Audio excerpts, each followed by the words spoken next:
day, I would like to thank all the citizens across the country, especially to the dear and beloved citizens of Arunachal Pradesh for their contribution in the growth of the nation. See, GST payment by them is nothing but their way of contributing as a responsible citizen for the growth of the nation. Every rupee that our citizens pay goes into the kitty of the government that helps to build the nation.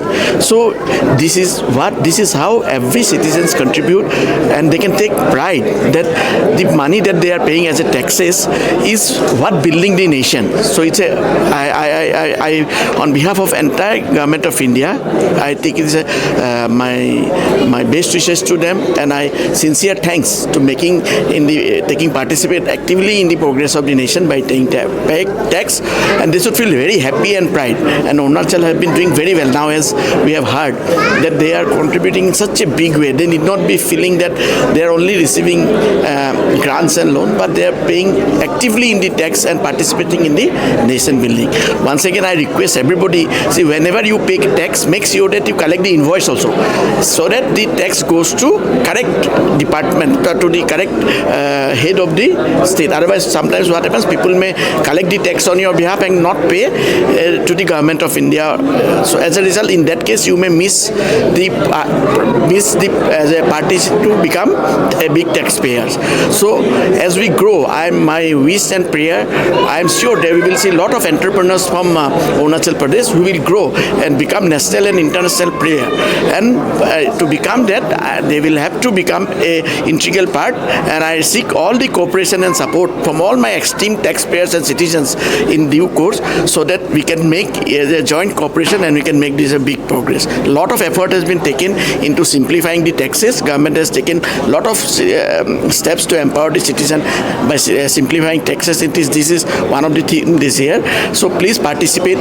We have a lot of outreach program. Please participate in that and tell us give us feedback what more we can do for you, and feel free to come to us anytime. And I'm sure during the implementation we might have made some mistake. I take this opportunity to apologize to all of them and try to rectify in the coming period. And my once again prayer to all of you, please help us in making Arunachal and India a great nation. Thank you. No, you might be very much right, because आपने तो ऐसे बोला नहीं, आपको कोई you have seen or you have been told by somebody. So definitely. So I'd like to add on some. Yeah, please.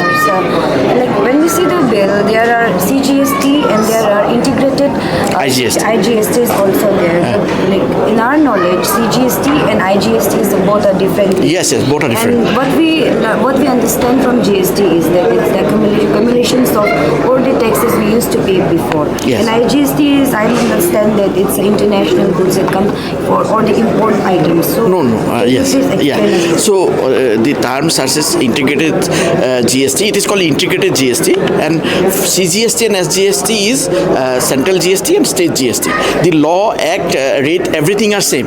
Only when we say center, because as you have heard, our chief guest also have told that half of the portion goes to state and half of the portion goes to center. So if you pay 10 rupees tax, then 5 rupees will go to Arunachal Pradesh government and 5 rupees go to government of India.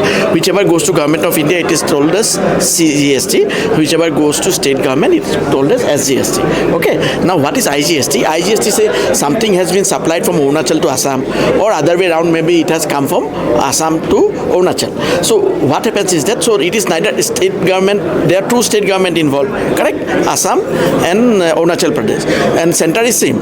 So in order to, who will get how much? So the tax has been collected by center in the term of IGST. So if you any invoice that has IGST cannot have CGST and SGST. It can only have IGST. If any invoice that has CGST or SGST, they cannot have IGST. You are getting my point? So it can be only one tax. So CGST and IGST is combined into CGST and SGST is combined into IGST, and that makes the payment easier. So it cannot be both at the same time. IGST is basically trans-border transaction, be it be national or international. Even some, as you said, if some goods come imported, then also IGST will be imposed. Then it will be distributed going into to which state the goods goes. So that is the basically technical term. Otherwise, rate, law, act, everything is same.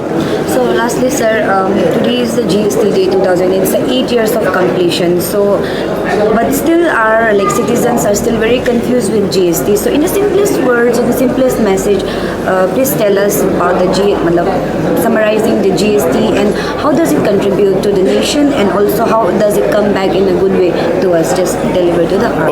Okay, thank you very much. It's a very good and important question. It gives, I would like to tell to all my beloved citizens that see, what is a nation? Nation is these people of, all the people who are part of that country.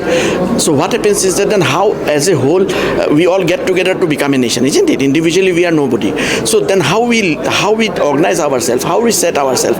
Like you may need a hospital, correct? You may need for law enforcement you may need police station. For defense you may need army forces. Similarly you may need road infrastructure.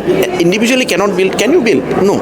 So we all combine, and then we, in the form of tax, government collects, and this payment of taxes contributes in a big quantity. 1 rupees by you, by 100 people will make it 100 rupees, correct? Similarly, whatever tax you pay, it gets accumulated, and then it's all get divided into various schemes of government, various welfare schemes of government, various public sector goods that has been created. So railway it has been created, airport it has been created, roads, hospitals, schools, a lot of welfare schemes are there, isn't it? So this is how government earns the money. Government is nobody, it's not a factory to earn a money, correct? So it is actually you gives the government the money, and government then uses it in a very equitable way to make sure that growth and progress of the citizen. And then citizens' progress is nation progress. When we say that Viksit Bharat by 2047, that means it Viksit citizens of the country. It is not otherwise. If nation doesn't without the progress of the citizens, can the nation grow? No way, no way. So actually we are saying that when we say Viksit Bharat by 2047, we are saying it is a Viksit citizen, the empowered and developed citizens of our country. So we all accumulate whatever tax possible. We accumulate, get together, and then use it for betterment of our society, of our people. Okay sir, about my question, क्या ज़रूरी होता है कि customer ही वो tax को पे करना पड़ता है, दैट थिंग, कि ना एंटरप्रेन्योर लोग पे करना पड़ता है? क्योंकि समटाइम रेस्टोरेंट में जो फी होता है उसका नीचे में फिर जीएसटी एक्स्ट्रा लगा हुआ होता है जिसको कस्टमर लोग को पे करना पड़ता है. It is right? See, you are asking a very specific question. So unless I know what, you are most welcome to come. So I don't know, but otherwise I will tell that the indirect taxes are basically to be borne by the consumer. आप जो consume करता है वही tax देता है. So restaurants are definitely under the ambit of GST. So I don't know how they bill, but they are definitely under GST. If they are billing it properly, then there is no problem. But if you feel there is a slight misunderstanding or you are not clear, please help us and bring it to our notice, and we will definitely clarify. We will be more than happy to clarify, and we will make sure that if any tax has been collected on your behalf, it goes to government account and appropriate development it takes place. Thank you. The guests are